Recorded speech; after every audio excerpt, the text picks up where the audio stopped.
خواتین و حضرات، یہ ایک اوپن لیٹر ہے، ایک کھلا ہوا خط ہے بھارت کے وزیر اعظم جناب نریندر مودی صاحب کے نام۔ میں اس امید پر اس کو سوشل میڈیا کے ذریعے بھیج رہا ہوں کہ ہمارے ملک کی ایجنسیز میں سے کوئی ایجنسی اس خط کو محترم پرائم منسٹر تک پہنچانے کا کام کریں گی۔ میں ان کا احسان مند اور شکر گزار رہوں گا۔ محترم جناب نریندر مودی صاحب، وزیر اعظم ہند، میرا تعارف صرف یہ ہے کہ میں دنیا کے عظیم اور قدیم ترین ملک بھارت کا ایک ناگرک ہوں، اور اس بات کی دلی تمنا رکھتا ہوں کہ ہمارا یہ ملک ہر لحاظ سے ترقی کرے اور پوری انسانی برادری کے لیے ہر پہلو سے ایک روشن مثال بن جائے۔ یہ پہلا موقع ہے کہ ایک کھلے خط کے ذریعے میں آپ سے براہ راست مخاطب ہونے کی کوشش کر رہا ہوں، اور یوں کہیں کہ اپنی اور کروڑوں بھارت واسیوں کے من کی بات آپ تک پہنچانے کا پریاس کر رہا ہوں۔ دو باتیں ہیں جو پورے احترام کے ساتھ آپ کی خدمت میں عرض کرنا چاہتا ہوں۔ پہلی بات کا تعلق علی گڑھ مسلم یونیورسٹی اور اس کے 100 سالہ جشن کے موقع پر آپ کی تقریر سے ہے۔ آپ نے اس تقریر میں بجا طور پر AMU کو قومی سرمایہ، منی انڈیا، دیش کی طاقت، انمول میراث، کثرت میں وحدت کی یعنی یونٹی ان ڈائیورسٹی کی سب سے مضبوط مثال قرار دیا ہے۔ آپ نے AMU کے الومنائز کو بھارت کے تہذیبی سفیر اور کلچرل دودت بھی قرار دیا ہے۔ اس سب کے علاوہ بھی آپ نے بہت کچھ سچی باتیں اپنی اس تاریخی تقریر میں کی ہیں، جس پر میں آپ کو مبارکباد بھی دیتا ہوں اور تہ دل سے آپ کا شکریہ بھی ادا کرتا ہوں۔ لیکن ایک بات میری سمجھ میں نہیں آئی، وہ یہ ہے کہ آپ کی ہی پارٹی کے اور آپ کے سنگٹھن سے جڑے ہوئے بہت اہم لوگ AMU کے بارے میں بالکل ہی الٹی رائے ظاہر کرتے رہے ہیں۔ جس عظیم ادارے کو آپ نے منی انڈیا کہا اور سچ کہا، اسے آپ سے قریبی تعلق رکھنے والے اور آپ کی حکومت اور پارٹی کے ترجمان سمجھے جانے والے کئی لوگ منی پاکستان کہتے رہتے ہیں۔ بھارت کے ایک ناگرک کی حیثیت سے مجھے اس وقت بہت دکھ اور شرمندگی ہوتی ہے جب لوگ کہتے ہیں کہ بھارت کے پردھان منتری کی کتھنی اور کرنی کبھی ایک نہیں ہوتی۔ یہ لوگ آپ کی اس تازہ تقریر کو بھی اپنے دعوے کی دلیل کے طور پر پیش کرتے ہیں۔ میں آپ کے اور وطن عزیز کے خیر خواہ کی حیثیت سے آپ سے گزارش کرتا ہوں کہ آپ ان لوگوں سے خاص کر ان سے جو علی گڑھ مسلم یونیورسٹی کے بارے میں بالکل مختلف قسم کے خیالات ظاہر کرتے رہتے ہیں اور اسے بدنام کرنے اور اس کے طلباء اور طالبات، اس کے چھاتروں اور چھاتراؤں کو ذلیل و رسوا کرنے اور ٹارچر کرنے کا کوئی موقع ہاتھ سے جانے نہیں دیتے۔ آپ ان لوگوں سے جواب طلب کریں اور انہیں سچائی کے بالکل برعکس پروپیگنڈا کرنے سے باز رکھنے کی ہر ممکن کوشش کریں اور پورے ملک کو اس سے واقف بھی کرائیں۔ کاش کہ آپ اپنی اس تقریر میں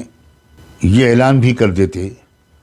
کہ 100 سالہ جشن کی اس خوشی کے موقع پر AMU کے جو طلباء اور طالبات مختلف ان پر کیسز چلائے گئے ہیں، جب وہ CAA وغیرہ کے خلاف احتجاج کا جمہوری حق استعمال کر رہے تھے اور ان پر بروٹلی اٹیک کیا گیا تھا،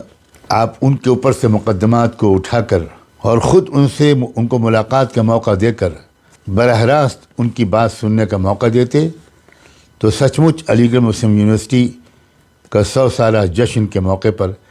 آپ کا یہ ایک تاریخی گیسچر ہوتا جو سنہری حروف سے لکھا جاتا اور اس کو ہمیشہ یاد رکھا جاتا۔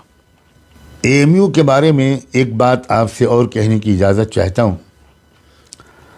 آپ بخوبی واقف ہیں کہ اس وقت سپریم کورٹ میں AMU کے مائنورٹی کیریکٹر کا معاملہ پینڈنگ ہے۔ پچھلی حکومت کی طرف سے، منموہن سنگھ کی سرکار کی طرف سے جو حلف نامہ داخل کیا گیا تھا، آپ کی حکومت نے اس کے واپس لے کر دوسرا حلف نامہ داخل کیا، جس میں آپ نے AMU کے اقلیتی کردار کے خلاف رائے ظاہر کی ہے۔ میں آپ کی حالیہ تقریر کے حوالے سے یہ گزارش کرتا ہوں کہ آپ اس حلف نامے کو واپس لے کر ایک نیا حلف نامہ جلد داخل کرائیں۔ ایسا کرنے پر آپ کا اعتبار و اعتماد بحال ہوگا اور ان لوگوں کی زبانیں بند ہو جائیں گی جو آپ کی تقریر پر منفی تبصرے کر رہے ہیں۔ یہ وضاحت بھی میں یہاں پر کرتا چلوں تو اچھا ہوگا کہ میں کانگریس کا حامی نہیں ہوں، اور اس سچائی کو پچھلے سال سے ببانگ دہل بیان کر رہا ہوں کہ کانگریس نے سیکولرزم کا نقاب اوڑھ کر اکثر و بیشتر بھارت کے دستور کے جو سیکولر کردار ہے اور جو اس کی سیکولر روح اور آتما ہے، اس پر ہزاروں تیر و نشتر چلائے، اور ملک کو موجودہ حالات تک پہنچانے کی بنیادی ذمہ داری بھی میں کانگریس کی ہی مانتا ہوں۔ اور خود علی گڑھ مسلم یونیورسٹی کے اقلیتی کردار پر کانگریسی حکومت نے بھی مسلسل حملے کیے تھے۔ سن 1965 میں اس وقت کے وزیر اعظم شری لال بہادر شاستری کے ایما پر AMU کے مائنورٹی کیریکٹر پر حملہ ہوا تھا، اور اس وقت لکھنؤ سے نکلنے والے ایک ویکلی اخبار، اردو اخبار نظام ملت نے، جس کے ٹرسٹیوں میں مولانا ابوالحسن علی ندوی اور مولانا محمد منظور نعمانی جیسے انٹرنیشنل فیم کے اسکالرز تھے اور عظیم رہنما تھے، اور جس کے ایڈیٹر ڈاکٹر محمد آصف قدوائی، اور جس کے پرنٹر و پبلشر میرے بڑے بھائی جناب حفیظ نعمانی تھے، انہوں نے اس وقت علی گڑھ مسلم یونیورسٹی کے اقلیتی کردار کی حمایت اور سپورٹ میں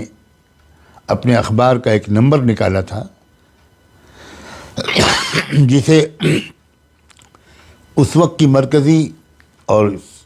ریاستی UP کی کانگریس سرکار کے حکم پر نکلنے سے پہلے ہی بین کر دیا گیا تھا، ضبط کر لیا گیا تھا۔ اور صرف ضبط ہی نہیں کیا گیا، بلکہ میرے بڑے بھائی جناب حفیظ نعمانی اور ان دفتر کے 2 کارکنوں کو DIR کے تحت گرفتار کر لیا گیا تھا، اور 9 مہینے تک وہ جیل میں رہے، مگر حکومت عدالت میں چارج شیٹ پیش نہیں کر سکی اور بالآخر اسے مقدمہ واپس لینا پڑا۔ اس نمبر میں ملک کے نامور ماہرین قانون، سپریم کورٹ کے ریٹائرڈ ججز کے مضامین تھے۔ میں نے یہ بات صرف اس لیے کہی ہے کہ کہیں آپ یہ نہ سمجھیں کہ میں کچھ کانگریس کا سپورٹر ہوں، اس لیے میں آپ سے یہ باتیں کر رہا ہوں۔ مجھے امید ہے کہ آپ بہت پازیٹیولی میری ان باتوں پر ضرور توجہ فرمائیں گے۔ ایک دوسری بات جو میں آپ سے اس وقت عرض کرنا چاہتا ہوں، اس کا تعلق کسانوں کے حالیہ آندولن سے ہے۔ میں نے ان تینوں قانونوں کو بہت غور سے پڑھا ہے، اور اس کے حق میں اور اس کے خلاف جو کچھ بھی کہا جا رہا ہے، اس سب کے بارے میں براہ راست جانکاری حاصل کرنے کی پوری کوشش کی ہے، اور اس کی بنیاد پر مجھے اس میں ذرا بھی شک نہیں ہے کہ یہ قانون کسانوں کے خلاف ہے۔ اس سے لانگ ٹرم میں کسانوں کو بہت سخت نقصان پہنچنے والا ہے،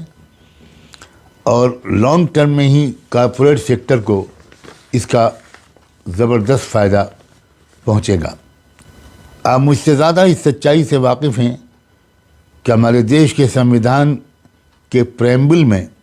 جس بھارت کے نروان کا عہد کیا گیا ہے، سنکلپ لیا گیا ہے، وہ سیکولر کے ساتھ سوشلسٹ بھی ہے، اور ڈائریکٹو پرنسپلس میں بھی اس بارے میں بہت صاف لفظوں میں رہنما ہدایات دی گئی ہیں۔ میری بڑے احترام کے ساتھ آپ سے گزارش ہے کہ آپ اس پریمبل اور ڈائریکٹو پرنسپل کی ایمانداری کے ساتھ پابندی کریں۔ ہمارا دیش اپنی فطرت اور خمیر کے لحاظ سے سیکولر بھی ہے اور سوشلسٹ بھی ہے، اور مجھے یقین ہے کہ اپنی فطرت کے خلاف ملک کو الٹی سمت میں چلانے کی کوئی کوشش کامیاب نہیں ہو پائے گی۔ دعا ہے کہ پوری نیک نیتی اور خیرخواہی کے ساتھ کہی گئی دیش کے ایک عام ناگرک کی یہ باتیں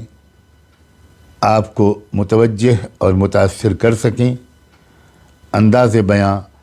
گرچہ بہت شوخ نہیں ہے، شاید کہ اتر جائے تیرے دل میں میری بات۔ بہت بہت شکریہ۔ خدا حافظ۔ سجاد نعمانی۔